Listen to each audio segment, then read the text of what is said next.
ভাগ্য নিশ্চয়ই আল্লাহর হাতে আছে, কিন্তু দোয়া করার হক তিনি আমাদের হাতে দিয়েছেন। আর যখন তিনি আমাদেরকে হক দিয়েছেন, তাহলে কবুলও অবশ্যই করবেন। বিশ্বাস রাখো, কোনো দোয়ায় যায় হয় না।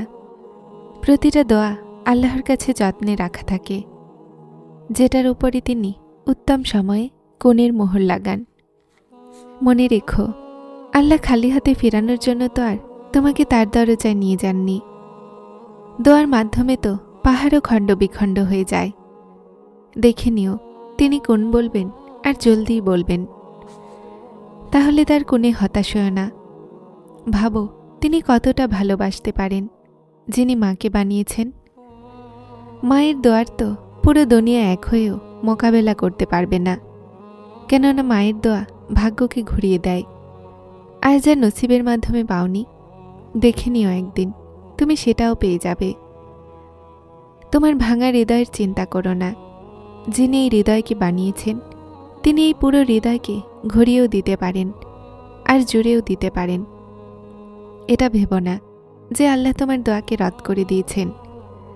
তিনি তোমার সব দোয়াকে শুনে নিয়েছেন। উনি শুধু দেওয়ার একটা সময় নির্দিষ্ট করে রেখেছেন। হতে পারে এটা তোমার পরীক্ষার শেষ মুহূর্ত। দেখে নিও আল্লাহ জলদি তোমার এই ভাঙা হৃদয়কে শান্তিতে ভরিয়ে দিবেন। দেখে নিও জলদি আল্লাহ তোমার জীবনের অন্ধকার থেকে আলোতে ভরিয়ে দিবেন। জলদি আল্লাহ তোমার খালি হাতও তার রহমত দিয়ে ভরিয়ে দিবেন। দেখে নিও জলদি আল্লাহ তোমার চাওয়াকেই তোমার ভাগ্য বানিয়ে দিবেন।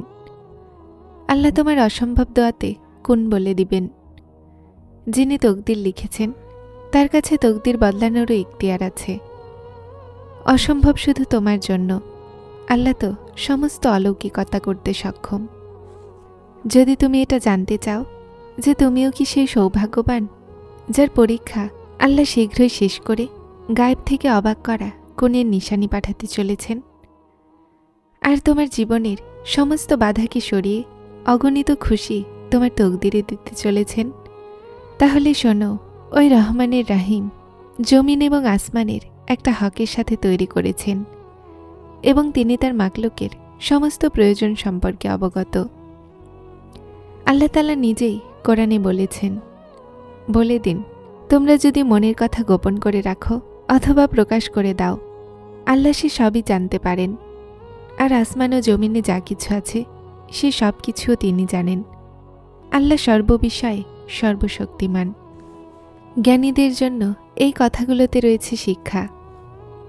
আর যদি আজ তোমার জীবনে কোনো কষ্ট থাকে, অথবা যে অন্যায় তোমার সাথে হচ্ছে, আর কোনোভাবেই তোমার পরীক্ষা শেষ হচ্ছে না, তাহলে এই দুইটি কথা অবশ্যই জেনে নাও।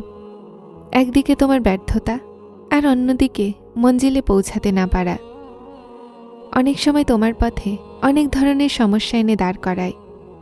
জেনে রাখো, নৌকা যেভাবে পাড়ে ভিড়ে সুরক্ষিত তো থাকে, কিন্তু কোনো গন্তব্য নেই, ঠিক তেমনি তুমি তোমার উদ্দেশ্যকে ভুলে তোমার রাস্তাকেই হারিয়ে ফেলো, যার কারণে তোমার জীবনের নৌকাও মাঝ নদীতে গন্তব্যহীনভাবে হারিয়ে যায়।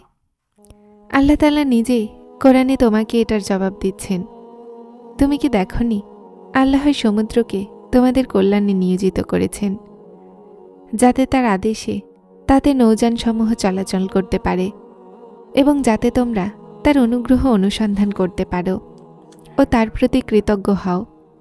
আর আজ যদি তোমার কোনো কাজ লাখ চেষ্টার পরেও সফল হচ্ছে না, তাহলে মনে করো সেই কাহিনীকে, যখন আজিজে মিশরের স্ত্রী জুলেখা ইউসুফ আলাইহিসসালামকে কারাগারে পাঠিয়ে তার নিজের প্রতিশোধ নিয়েছিলেন, কিন্তু আল্লাহ তাকে মিশরের সর্বোচ্চ ক্ষমতায় বসানোর পরিকল্পনা করেছিলেন। আর সে তার এই কৃতকর্মের জন্য ধিক্কার ছাড়া আর কিছুই হাসিল করতে পারেননি। মনে রেখো, আল্লাহ যাকে নিচে নামাতে চায় তাকে কোনো চেষ্টায় সফল করতে পারবে না, আর দুনিয়া যাকে নামাতে চায় আল্লাহ তাকে উপরে ওঠানোর জন্য সর্বোচ্চ মাকাম পর্যন্ত পরিকল্পনা করেন। মেনে নাও, না তুমি আল্লাহর সাথে লড়াই করতে পারবে, আর না কোনো পরীক্ষা তোমাকে পরাজিত করতে পারবে। আল্লাহ তাআলা নিজেই কোরআনে বলেন, আল্লাহ তোমার কোনো ক্ষতি করতে চাইলে তিনি ছাড়া কেউ তা সরাতে পারবে না। আর আর তিনি যদি তোমার কল্যাণ করতে চান তবে তো সব কিছুই করার ক্ষমতা তার রয়েছে। আর আজ যদি তোমার জীবনের কোনো চেষ্টা ব্যর্থ হয় আর তোমার মনে হয় তুমি বারবার কোনো বিপদে বা কষ্টে বেশি করে পতিত হচ্ছ, তাহলে শোনো, নবী করিম সাল্লাল্লাহু আলাইহি সাল্লাম বলেছেন, মুমিনের প্রতিটা কাজেই নেকি। সাহাবীরা বললেন, কিভাবে? তিনি বললেন, যদি আল্লাহ মুমিনকে কোনো নিয়ামত দেয় তাহলে সে শুকরিয়া আদায় করে, নেকি পায়। মুমিনের উপরে কোনো পরীক্ষা আসলে তারা সবরের মাধ্যমে ফল পেয়ে যায়। মুমিনের প্রতিটা নিয়ামতই আল্লাহর রহমত এবং দয়ার জন্যই আসে। আর যদি কোনো পরীক্ষা আসে তাহলে সেটা আল্লাহর কোনো হিকমত। তাই তোমার ওপরে যদি কোনো বিপদ আসে তাহলে অস্থির হয়ে নিজের ঈমানকে দুর্বল করো না। কোনো রাত এমন বানাননি আল্লাহ যেটার ভোর না থাকে। আর জানো, যখন আল্লাহ তোমার পরীক্ষা শেষ করতে চান তো তিনি তোমাকে কিছু নিশানি অবশ্যই দেখান, যার মাধ্যমে একটা নিশানি হলো এটা যে তিনি তোমার অন্তরকে সেই দিকে লাগিয়ে দেন যেখানে তোমার জন্য নাজাত আছে। আর সেই রাস্তায় যাওয়ার ইখতিয়ার দেওয়ার পরে আর অন্য কোনো রাস্তায় যেতে দেন না। আর তোমার কি মনে হয় এটা কি নিশানি নয় যে ক্লান্তির পরে আরামের আশা আর তারপর তোমার নিদ্রায় আচ্ছন্ন হয়ে যাওয়া এই কথার প্রমাণ নয় যে যেই দয়াময় রব তোমার জন্য বিশ্রামের ব্যবস্থা করতে পারেন তিনি তোমাকে নিয়ে তোমার থেকেও বেশি চিন্তা করেন। উনি যখনই চান, যেভাবেই চান, তোমার প্রয়োজনগুলোকে পূরণ করতে সক্ষম। কেননা আল্লাহ যখন কোনো বান্দার পরীক্ষা শেষ করেন তো তার জন্য পরিত্রাণের রাস্তা বের করেন।